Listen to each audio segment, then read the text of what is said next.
Welcome to the story of a man who painted beauty with pain. A man who turned loneliness into light, who gave the world over 2,000 paintings, but died believing he was a failure. He never saw fame. He never felt success. He was rejected, misunderstood, and left alone in silence. But he never stopped painting. He painted until the very end, not for money, not for fame, but because his soul was screaming for color. This is not just a story about art. It's a story about what happens when the world doesn't understand you, and you keep creating anyway. It's about finding meaning inside madness, about how pain can be powerful, and how beauty can survive even if the artist does not. Vincent Van Gogh's life was full of struggle. But from that struggle came some of the most powerful, emotional, and unforgettable paintings in human history. He didn't paint what he saw, he painted what he felt. And that's what made him immortal. So get ready for a story that will touch your heart, break it, and rebuild it again with every brushstroke. And yes, this video is also great for your English. As you listen, you will hear real emotional English used in the most powerful way. It will help you understand deep vocabulary, practice listening, and feel every word. So sit back, turn the lights down, and let me tell you the story of Vincent van Gogh, the man who painted his pain. Part 1. A Quiet Boy in a Cold World, 1853 to 1873. Let us begin. Not with paintings, not with colors, but with silence. Because Vincent van Gogh's story begins in silence. He was born on March 30th, 1853, in a small village called Zundert in the Netherlands. The weather was often gray, the fields were flat, the winds were cold. But the silence wasn't just outside. It lived inside him. Here's something most people don't know. Vincent was born exactly 1 year after his parents' first son died. A baby also named Vincent. That child had died during birth. So when the second Vincent was born, they gave him the same name, the same birthday, the same place. Can you imagine growing up with your own name already written on a grave?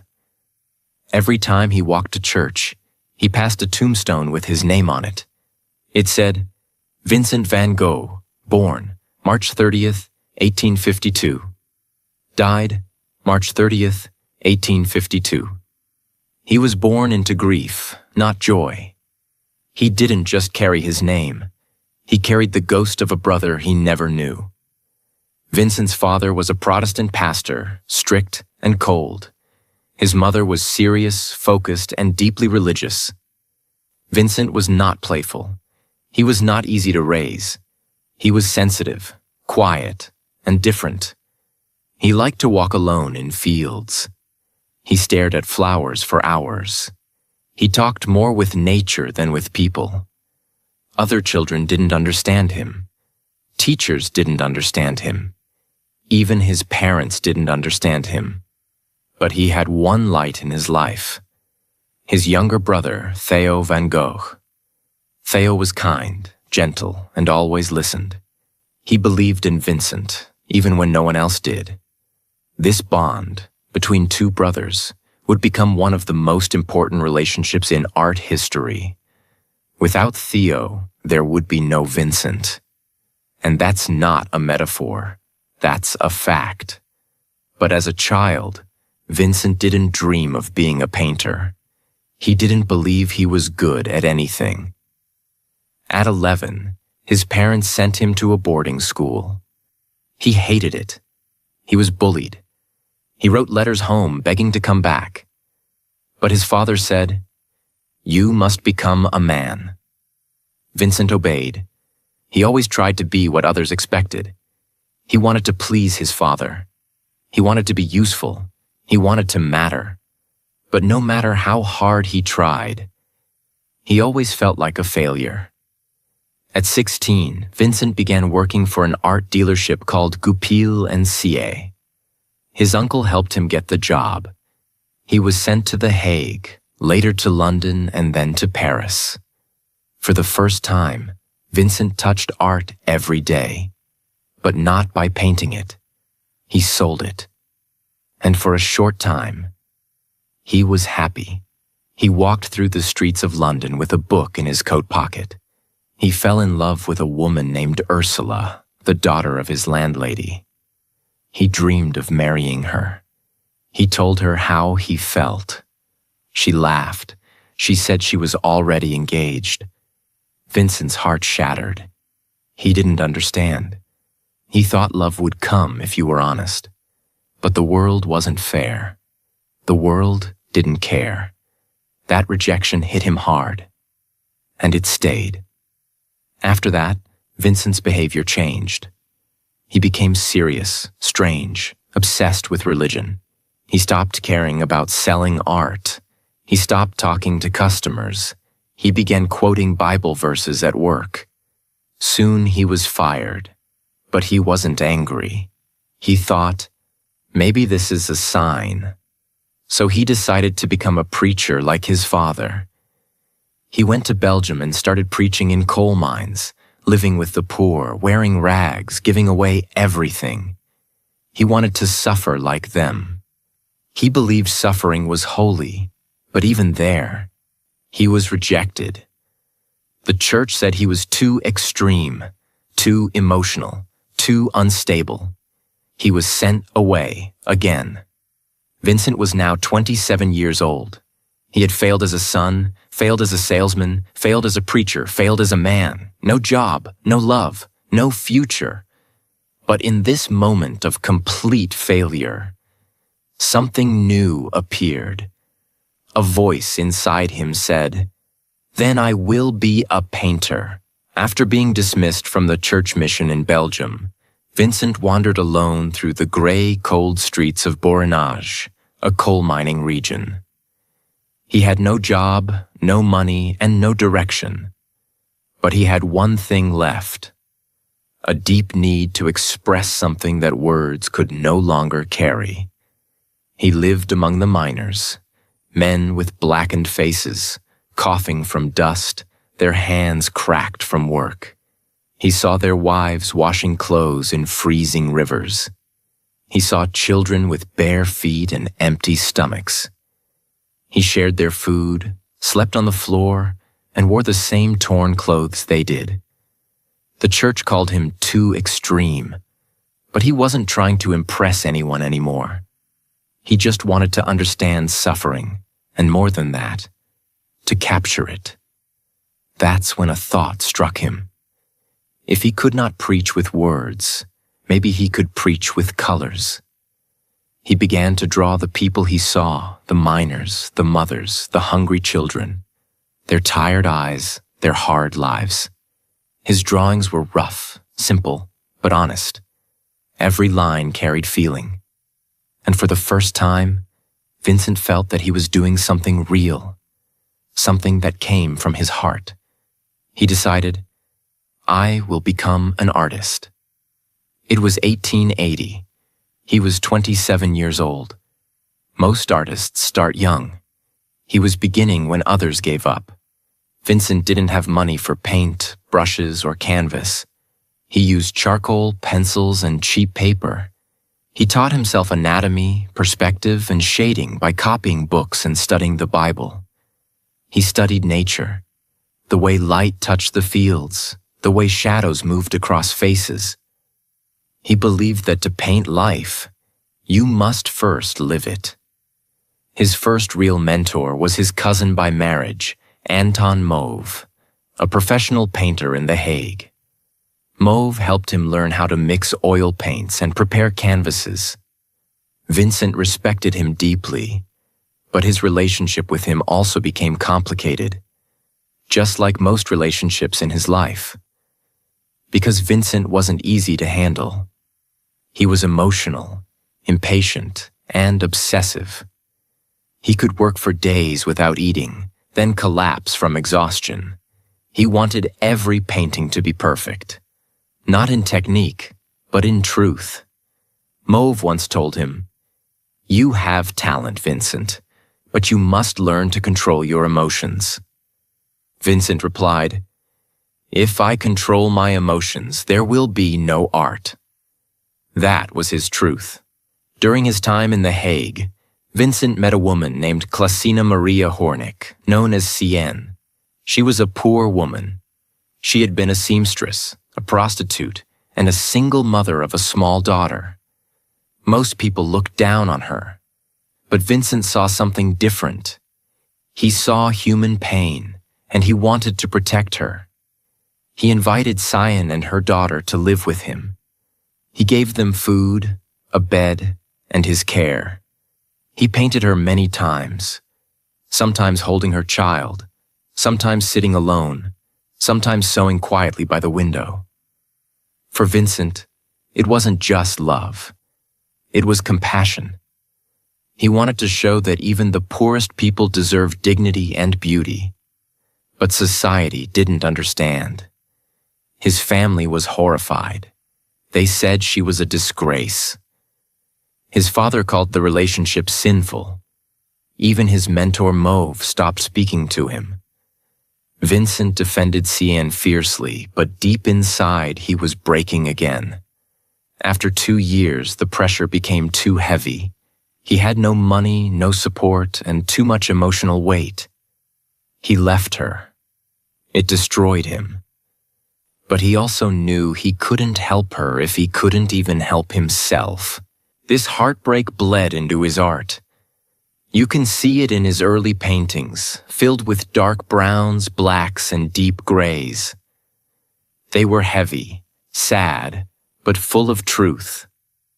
After leaving The Hague, Vincent returned to live with his parents in the Dutch village of Nieuwenen. He set up a small studio in their house and began painting the peasants and workers who lived nearby. His father still didn't believe in him. He thought painting was a childish dream. But Vincent worked harder than ever. He would wake up before dawn, walk for hours across the countryside, and study the faces of farmers and women working in the fields. He didn't want to paint rich people or pretty scenes. He wanted to paint reality, the sweat, the dust, the rough hands that fed the nation. In 1885, after 5 years of self-teaching and endless practice, Vincent created what he considered his first real masterpiece, The Potato Eaters. It shows a poor family sitting around a dimly lit table, eating potatoes with their hands. Their faces are rough, their skin is dark, their expressions tired. But there is warmth in their togetherness. Vincent said, "I wanted to show that these people have earned their food honestly. They have tilled the earth themselves." The painting was earthy, real, emotional, exactly what he wanted. But the art critics hated it. They called it ugly, unrefined, and poorly painted. Vincent was crushed, but not broken. He wrote to his brother Theo, "I would rather paint one honest face full of wrinkles than 100 smooth ones full of lies." That one sentence shows the essence of Van Gogh, a man who cared more about truth than perfection. Throughout these years, Vincent wrote hundreds of letters to his brother Theo. These letters are among the most beautiful ever written, full of emotions, dreams, doubts, and gratitude. Theo wasn't just his brother. He was his best friend, emotional support, and financial lifeline. Theo worked as an art dealer in Paris and sent Vincent small amounts of money every month so he could continue painting. In return, Vincent sent him paintings, sketches, and letters describing every feeling he had. He wrote about the way sunlight changed the colors of fields, about his loneliness, his anger, his love for art, and his fear of failure.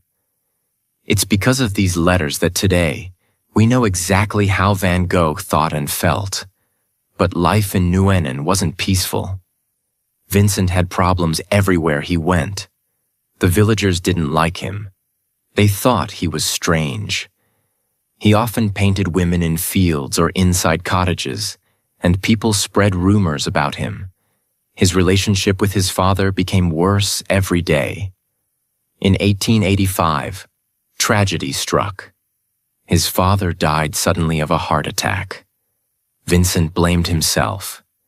He thought his stubbornness and behavior had caused his father stress. He felt enormous guilt, but he expressed it not with tears, but with color. He began painting even more obsessively. Day after day, he stood in the cold, mixing paints with trembling hands, trying to turn sadness into something beautiful. But inside, he was still lost. He needed change. He needed new air, new light, new inspiration. By 1886, Vincent decided to leave his home and move to Paris, where his brother Theo lived. He wanted to see the modern art world, to meet other painters, to learn new styles. He believed that Paris would change his life. He packed his paints, brushes, and canvases, said goodbye to the small Dutch village that never understood him, and took the train toward the city that would shape the rest of his life. He didn't know it yet, but Paris would introduce him to color, friendship, rivalry, and the beginning of madness. Part 2. The Colors of Paris, 1886 to 1888. In February 1886, Vincent Van Gogh arrived in Paris, where his younger brother Theo was working as an art dealer. Theo welcomed him with open arms, but he was shocked. Vincent looked like a ghost. He was thin, pale, sickly. He had barely eaten. His clothes were worn out. But in his hands, he carried a small bag with what mattered most: his paintings. When Theo saw them, dark, heavy, brown-toned, he was silent. Because Paris was different now. The world of art had changed. A revolution was happening. Impressionism. At first, Vincent hated what he saw in Paris. Artists were painting bright pinks, blues, and yellows. They weren't focused on deep emotion or suffering. They were painting the beauty of the moment. He thought it was shallow, too easy, too happy. But then, something happened. He saw the works of Claude Monet, Edouard Manet, and Camille Pissarro, and his heart began to change. He saw how they painted light, not just objects. He saw how colors could sing, how shadows could glow, and how a painting could feel alive without being dark. He studied them quietly. He didn't copy. He absorbed. Slowly, his own work began to change completely. Instead of browns and blacks, he began using oranges, blues, greens, purples, and golds. He stopped painting peasants and started painting city streets, bridges, flowers, cafes, and self-portraits. In just 2 years, his style transformed so much that even Theo couldn't believe it. He began painting with faster strokes, using thick layers of paint, called impasto, creating texture, movement, and emotion in every brushstroke. He painted what he felt, not what he saw. His self-portraits became a mirror of his emotions. In one, his eyes look calm. In another, full of fire. In some, he looks like he hasn't slept in days. Because he hadn't. He worked constantly. Sometimes he painted 3 to 4 canvases a day. He barely ate, barely rested. He drank coffee and smoked constantly, just to keep going. Vincent once said, "I put my heart and soul into my work, and I lose my mind in the process." And that's exactly what was happening. Paris wasn't just about color. It was about connection. Theo introduced Vincent to a new world of artists, many who were not yet famous but would become legends in the future. He met Paul Gauguin, intense, proud, and mysterious. Henri Toulouse-Lautrec, short, wild, and brilliant. Émile Bernard, young and experimental, Georges Seurat, the creator of pointillism. They all debated, argued, drank, and painted together. They sat in cafes, smoked cigarettes, discussed truth, beauty, light, religion, madness, and technique. But even here, Vincent struggled. He had strong opinions. He was emotional, direct, and often rude. He spoke honestly, but sometimes his honesty hurt people. Some artists loved him. Others avoided him. He didn't belong to any group. He was too intense, too much of a storm in a quiet room. But they all respected one thing. His passion was unstoppable. Even if they thought he was strange, they knew he was real. He wasn't chasing fame. He was chasing truth. During this time, Theo played a silent, heroic role. He paid for everything. Vincent's food, rent, paint, canvas, brushes, and medical treatment. Even when Vincent ignored him, argued with him, or disappeared for days, Theo stood by him. Theo even tried to sell Vincent's paintings to clients, but nobody bought them. They said, "Too messy, too emotional, too wild. He will never be successful." Theo wrote to friends, "My brother may be mad, but his madness is pure." Imagine the pain Theo must have felt, seeing the genius, but knowing the world was blind. As Vincent painted brighter colors, his soul grew darker. He became more isolated, more anxious, more obsessed. He drank heavily, mostly absinthe, a strong and dangerous alcohol. He barely ate. He worked all night, slept all day. He wrote hundreds of letters to Theo, filled with hope and despair in the same sentence. He was now 35 years old. He had no wife, no children, no fame, no peace. Only art, loneliness, and Theo. He started having hallucinations, hearing voices, and falling into deep depressions. But even as his mind broke, his paintings exploded with energy. By 1888, after 2 intense years, Vincent couldn't take Paris anymore. The noise, the chaos, the competition. It was too much. He needed quiet, sunlight, and space to breathe. So he packed his things, dozens of canvases, hundreds of brushes and paints, and left Paris. His destination, Arles, a small town in the south of France. A place of bright sun, yellow fields, olive trees, and blue skies. Vincent believed that in Arles, he would finally build his dream. A house where artists could live and paint together. He called it the Yellow House. He wanted to create an art family, a brotherhood.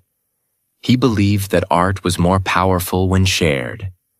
He didn't know it then, but Arles would be the most beautiful, the most creative, and also the most tragic chapter of his life. He arrived in Arles, a small town in the south of France, in February 1888. The streets were quiet. The sun was warm. The skies were clear. The fields stretched golden into the distance. This was the opposite of everything he had known. And for a moment, he felt peace. Vincent rented a small home at 2 Place Lamartine, a modest house with pale yellow walls. He painted the walls himself. He filled the rooms with his own paintings. He placed his easel by the window to catch the light. He called it the Yellow House. But it was more than just a home. It was a dream. His dream. He wanted this to become a place where artists could live together, paint together, share meals, argue about philosophy, and build a new kind of art movement, full of emotion and truth. This was going to be his artist's paradise. A new beginning, a family of colors. In the first few months, Vincent painted like a man possessed. He was overwhelmed by the light, the colors, the movement of the South. He began experimenting with bright yellows, fiery oranges, emerald greens, and soft purples. He painted the fields and wheat bending in the wind, the stone bridges warm from the sun, the night sky filled with swirling stars, his bedroom small and simple, filled with blue peace, the chairs, the boots, the coffee cups, every detail of life turned into emotion. But most famously, he painted sunflowers. A simple flower, but under Vincent's hand, it became something holy. The petals glowed, the stems leaned with movement. The colors shouted without words. He painted 7 versions of the sunflowers, each one different. Some full of life, some dying, some open, some closed. Because that's what he believed. Even dying flowers are beautiful. He once wrote, "The sunflower is mine, in a way." And he was right. Nobody had ever painted them like that before. And nobody ever would again. While Vincent painted day and night in Arles, Theo continued to support him from Paris. Money was tight. Critics still ignored Vincent. Paintings didn't sell. But Theo believed in his brother and wanted to help him build his artist community. So Theo wrote to another painter, a man named Paul Gauguin. Gauguin was proud, bold, confident, and very talented. He had lived in the Caribbean, painted with fire, and wanted to escape the cold art world of Paris. Theo offered him a deal. "Come live with my brother in Arles. Paint with him. I'll pay for your journey," and support Gauguin agreed. In October 1888, Paul Gauguin arrived in Arles. Vincent was excited, more than excited. He had spent months preparing the yellow house, painting new canvases, arranging the furniture, even decorating Gauguin's room with sunflowers. To Vincent, Gauguin wasn't just a guest. He was the beginning of the family he had always dreamed of. For a short while, it was magical. The 2 men painted side by side. They walked through fields together, debated art, painted portraits of each other, drank wine, and worked late into the night. But underneath the surface, trouble was growing. Vincent and Gauguin were very different people. Vincent was emotional, sensitive, fragile. Gauguin was tough, proud, distant.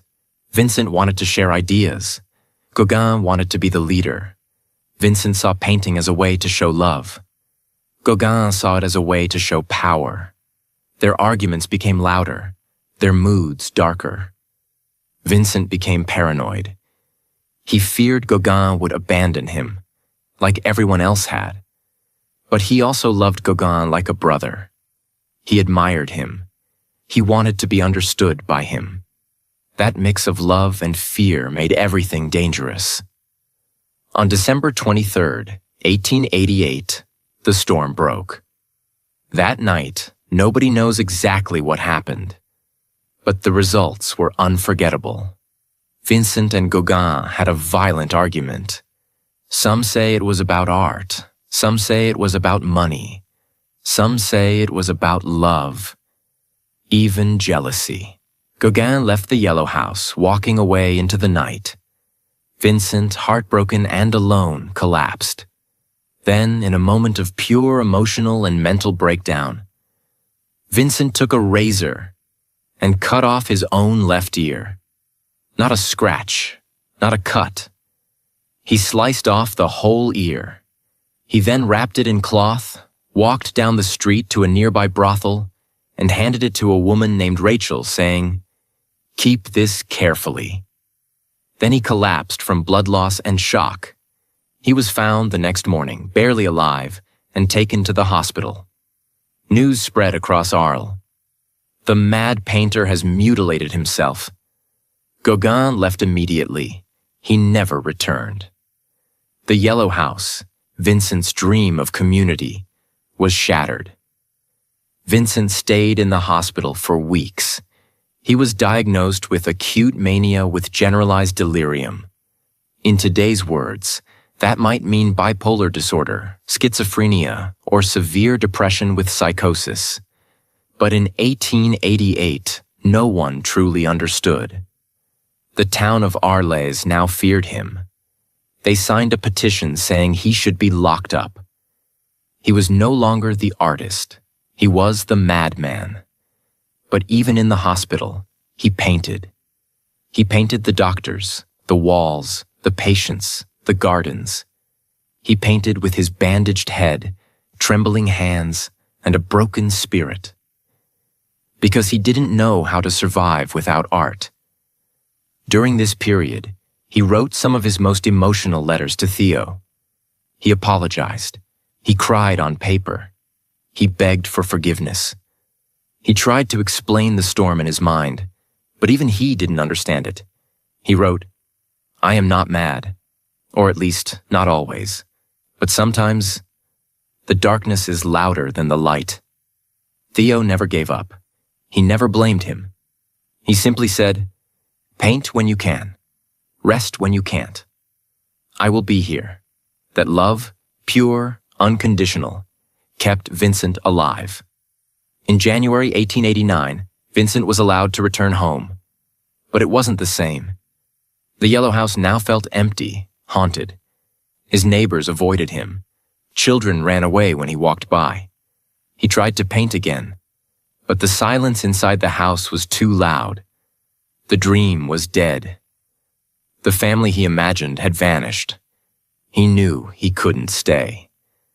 So in May 1889, Vincent made a decision that shocked even Theo. He voluntarily admitted himself into a mental hospital, not because he was forced, but because he was afraid of himself. He went to Saint-Rémy-de-Provence, a former monastery turned into an asylum. It was quiet, surrounded by gardens, fields, and stone corridors. He brought his paints with him, and there, in that silent place, he created miracles. Part 3, The Starry Night and the Storm Within, 1889 to 1890. The gates of Saint Paul de Moselle Asylum closed behind him in May 1889. Vincent Van Gogh entered not as a prisoner, but as a man who was terrified of what his own mind might do next. The asylum stood outside the small town of Saint-Rémy-de-Provence, in the south of France. Once it had been a monastery. Now it was home to about 30 men suffering from mental illness. Thick stone walls kept the world out, and the patients in. The rooms were small, with iron bars across the windows. At night, the wind howled through the olive trees outside, echoing like ghosts. But Vincent did something no one expected. Instead of despairing, he made the asylum his studio. His cell was bare, a bed, a chair, a small table. But from the narrow window, he could see the gardens, and beyond them, the hills of Provence. That small rectangle of sky became his universe. He was allowed to walk outside under supervision, so he studied the olive groves, the cypress trees, the wheat fields, and the blue mountains in the distance. Every day he carried his paints, brushes, and easel into the courtyard. The other patients watched him quietly, some talking to themselves, some staring into space. But Vincent was calm when he painted. It was the only time his mind stopped shouting. He wrote to Theo, "I feel calm when I paint. The suffering passes, and I feel harmony again." At first, he painted what he saw directly around him. The garden of the asylum, full of irises and roses. The long corridors echoing with footsteps. The doctors and attendants who cared for him. He painted self-portraits again, dozens of them. Because, as he said, "I have no other model." In each portrait, his expression changed. Sometimes weary, sometimes fierce, sometimes peaceful, sometimes afraid. He was recording his soul, not his face. He painted the irises with purple petals twisting in every direction, alive and wild. He painted olive trees that seemed to dance in the wind, their branches curling like flames. He painted the cypresses, tall and dark, reaching toward heaven like black fire. Those paintings weren't quiet landscapes. They were his inner storms made visible. One night, unable to sleep, Vincent looked out of his barred window. The sky was alive, not flat or still, but moving. The stars seemed to spin and pulse. The moon glowed like a lantern, and the wind made the trees sway like waves in an ocean of air. He stared for hours. Then he turned to his canvas. What he painted that night became one of the most famous images in the world.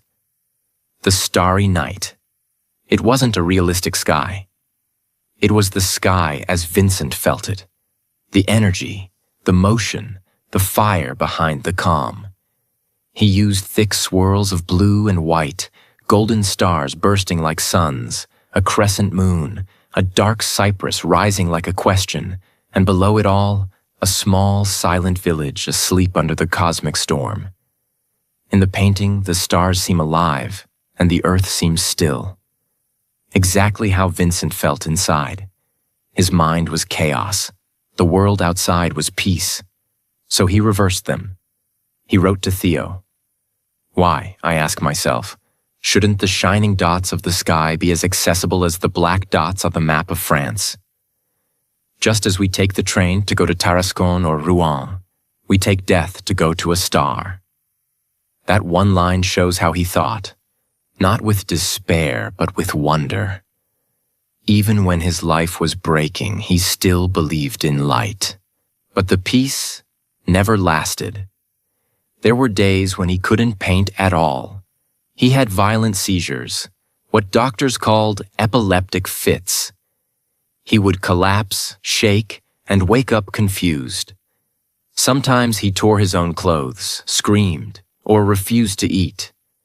He was haunted by voices, by nightmares, by loneliness. Yet even after each episode, he went back to work. He didn't destroy his madness. He painted through it. He wrote to Theo, I am unable to describe exactly what is wrong with me. There are moments when I am terribly anxious and I don't know why. But I must go on working as if nothing had happened. That sentence alone defines his genius. He kept painting even when he didn't trust his mind. Throughout his time in Saint-Rémy, Vincent wrote over 150 letters to Theo. They are some of the most tender letters ever written between two brothers. He described each painting in detail, the colors, the brushstrokes, the mood. He told Theo how the cypresses fascinated him, how the wheat fields made him think of eternity, how he felt trapped yet strangely alive. And always, he thanked Theo for his patience and money. Theo, in return, kept encouraging him. He promised that one day people would see Vincent's worth. He sent him supplies, words of love, and sometimes paintings from other artists so Vincent could study them. This connection was Vincent's only thread to the outside world, his only proof that someone still cared. During that single year in the asylum, he produced more than 150 paintings, an almost impossible number given his illness. Among them were the starry night, wheat field with cypresses, the olive trees, irises, the garden of the asylum, self-portrait with bandaged ear, the reaper, the sower. Each of these works glows with movement, skies swirling, fields vibrating, trees twisting. It was as if his brush was breathing. Every painting was both a prayer and a scream. Doctors noticed that when he painted, his mind seemed clear. So they encouraged him to continue. Painting became his therapy, his medicine, his reason to stay alive. By early 1890, Vincent's condition improved slightly. He was calmer, more focused, and longed to see the world again. He missed the sound of people, the smell of Paris, and above all, he missed Theo, who had just become a father to a baby boy, Vincent Van Gogh, named after him. When Vincent read Theo's letter telling him that his nephew would carry his name, he cried. He felt, perhaps for the first time, that his life had meant something. But there was also a quiet fear. Theo's health was failing. He was overworked and poor. He wrote that the Paris air was heavy, his wife was tired, and money was scarce. Vincent felt guilty. He thought he was a burden. He wrote, "If I could be of some worth, if only to ease your burden, I should be glad to do so. But it seems I am fit for nothing." Still, he wanted to try again. He asked the doctors if he could leave the asylum and paint in freedom once more. After a year of treatment, they agreed. In May 1890, Vincent left Saint-Rémy. He carried with him his paints, his canvases, and his endless hunger for light. Part 4. The Final Days and the Immortal Legacy, 1890 and beyond. When Vincent van Gogh stepped out of the train at Auvers-sur-Oise in May 1890, the air smelled of wheat and rain. The village lay just a short ride from Paris, but felt like another world.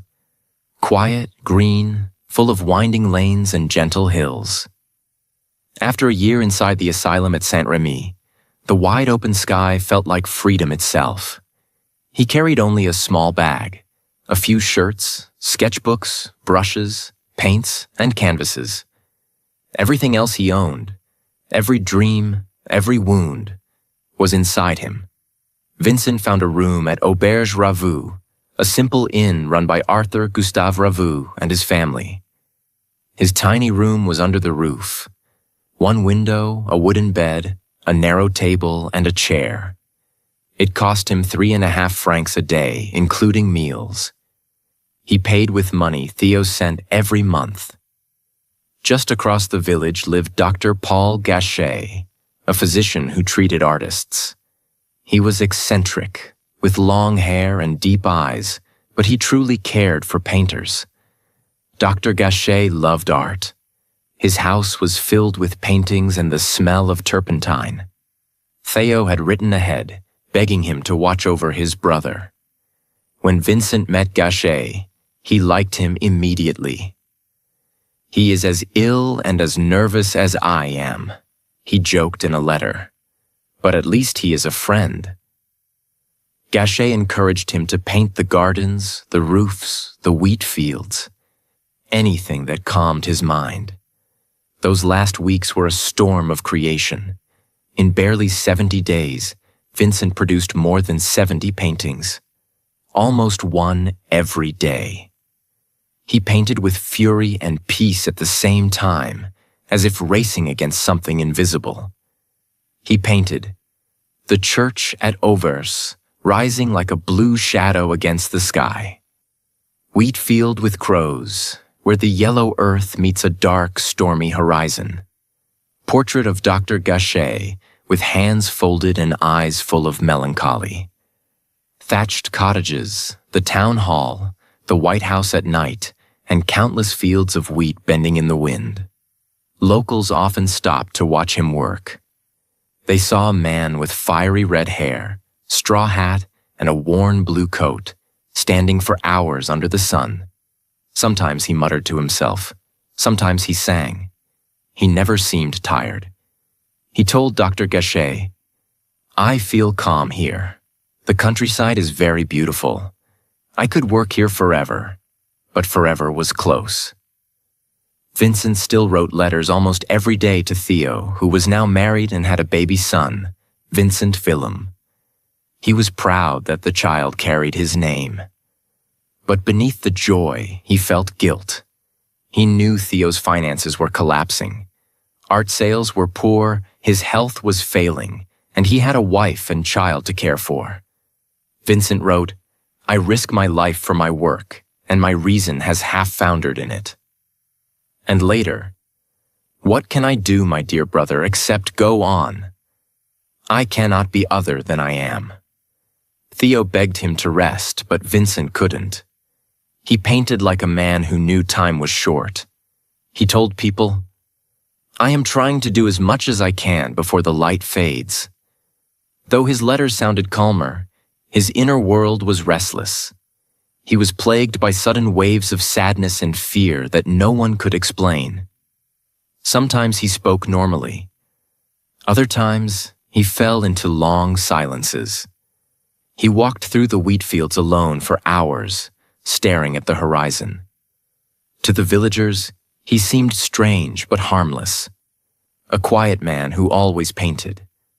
Children followed him curiously. Adults nodded politely but whispered about the crazy Dutchman. He began to worry that Theo might lose his job and be unable to support him. He believed he was a burden, the same thought that had chased him since youth. The more he painted, the more he felt he was painting against his own despair. That Sunday morning was bright and warm. Vincent left the inn after lunch, carrying his paints and a revolver, probably borrowed from the innkeeper for scaring birds. He walked to the vast wheat fields outside the village. The sun glowed over the golden heads of grain, and crows wheeled in the air. He set up his easel. Nobody knows exactly what happened next. At some point that evening, a gunshot echoed across the fields. Later, as the sun went down, the painter was seen staggering back toward the village, holding his stomach. He had been shot in the chest. He climbed the narrow stairs to his small room and collapsed on his bed. When the innkeeper rushed to him, Vincent whispered, "I wanted to kill myself." They called for Dr. Gachet. The bullet had missed his heart but lodged deep in his body. Surgery was impossible. He was in terrible pain, but calm. Gachet asked if he was suffering. Vincent said softly, "The sadness will last forever." A telegram was sent to Paris. Theo dropped everything and took the first train to Auvers. When he reached the inn the next morning, he found his brother lying in bed, pale and breathing heavily, his hands stained with paint. They spoke quietly for hours. Vincent told Theo not to blame anyone, that he had done it himself. He asked about his nephew, about Jo, Theo's wife, about the baby. Theo held his hand, weeping. Late that night, around 1 a.m. on July 29, 1890, Vincent took one last deep breath and died in his brother's arms. He was 37 years old. Theo wrote later, "He wanted to die in peace, and I, who loved him, had to let him go." 2 days later, on July 30th, the people of Auvers carried Vincent's coffin to the small village cemetery. It was covered with sunflowers, wildflowers, and yellow dahlias. His canvases were placed against the walls around him. Artists, villagers, and friends stood silently. Dr. Gachet delivered a short speech. He was a great artist, more an artist than all of us together. He had only one desire, to express what was in his heart. Theo stood by the grave, unable to speak. When the coffin was lowered, the air was heavy with the smell of wheat and paint. After Vincent's death, Theo's health collapsed completely. He was exhausted, depressed, and heartbroken. He wrote letters saying he heard his brother's voice in his dreams. Within 6 months, he became severely ill and was taken to a hospital in the Netherlands. On January 25, 1891, barely half a year after Vincent's death, Theo Van Gogh also died, at the age of 33. He was buried in Utrecht. Later, in 1914, Theo's wife, Jo Van Gogh Bonger, arranged for his body to be reburied next to Vincent in Auvers-sur-Oise. Today, the two brothers rest side by side, their graves covered with ivy, under the same open sky they both loved. After losing both men she loved, Jo inherited hundreds of Vincent's paintings and letters. She could have sold them cheaply or hidden them away. Instead, she made it her life's mission to show the world who Vincent truly was. She organized exhibitions, translated and published the letters of Vincent van Gogh, and tirelessly promoted his art. Through her, people began to see not the madman, but the visionary. By the early 1900s, critics finally understood his genius. Collectors paid attention. His paintings appeared in museums. One by one, the canvases that had been laughed at or ignored became treasures. 30 years after his death, his name spread across Europe. By mid-century, he was taught in every art school. Today, his works are valued in hundreds of millions of dollars, hanging in the world's greatest museums: the Van Gogh Museum in Amsterdam, the Musée d'Orsay in Paris, the Metropolitan Museum in New York. But more important than the money or fame is what his art represents: honesty, emotion, courage, and beauty born from suffering. He painted the way he felt, not the way he was told. He proved that even when life is filled with pain, the soul can still create light. Vincent van Gogh's life was not a failure. It was a lesson, a reminder that value doesn't always arrive during life. He died believing no one cared, yet his work now comforts millions. Every brushstroke was a heartbeat, every color a cry for understanding. He gave us a way to see the world not as it is, but as it feels. He taught that beauty can exist inside sadness, that a single person, no matter how broken, can change the way humanity sees everything. Imagine the scene of his final painting. A wheat field, the sky split by black crows, paths that lead nowhere. Some see it as a vision of death. Others see it as freedom. Perhaps it was both. The crows were flying home. The wheat was ready for harvest. He had finished his journey. And as the wind moved across the field, the stalks of wheat bent and shimmered. The same golden light that once fell on a boy in the Netherlands. The same light that filled the walls of a yellow house. The same light that still glows from every painting he left behind. More than a century later, people still stand before his paintings and cry. They see themselves, their loneliness, their hopes, their storms. They realize that genius is not perfection. It is truth expressed with heart. Vincent van Gogh lived poor, sick, and unseen, but he taught the world that to feel deeply is not a weakness. It is art, and that is why his name will never fade. He did not just paint Starry Night. He painted what it feels like to be alive. Vincent van Gogh never gave up, even when the world gave up on him. He failed in school. He failed in love. He failed in business, in religion, in friendship. But he never stopped searching for what was real. And when he found painting, he held on, not for money, not for fame, but because it was the only way he could stay alive. He didn't paint for galleries. He painted to breathe. He painted when his hands shook. He painted when his mind collapsed. He painted when nobody believed in him, except one person, Theo. And that's one lesson we must never forget. Sometimes one person believing in you is enough. Enough to survive. Enough to keep creating. Enough to leave a mark on the world. Vincent taught us that you can be poor and still give something priceless.